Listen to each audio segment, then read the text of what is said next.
What's up mga boss? So na tay trabaho ron. So kanya mo ning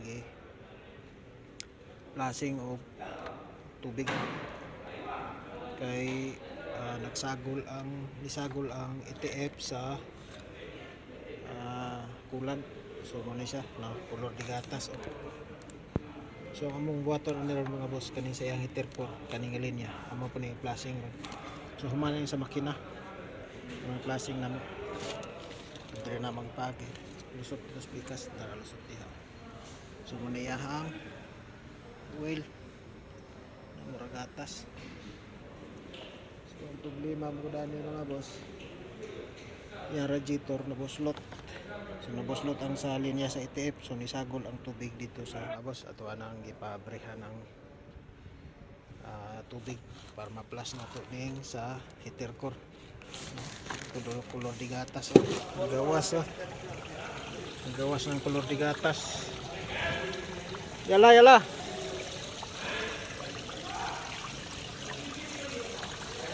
gawas ng kulor di gatas mga boss.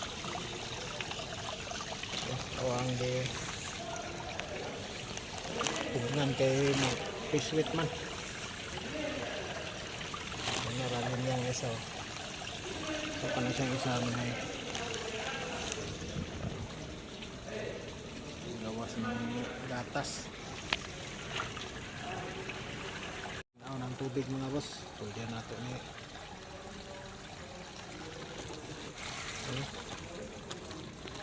tinaw ng tubig. So kanila lang kanila linya reviewhan nato ni diri pa ingon sa thermostat.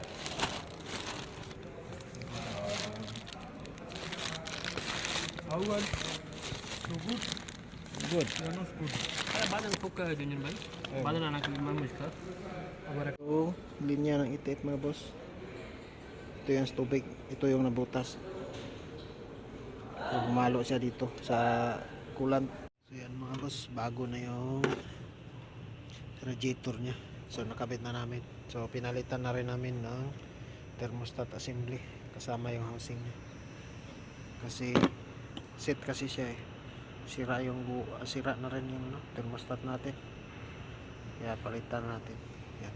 Maya kabit namin lahat.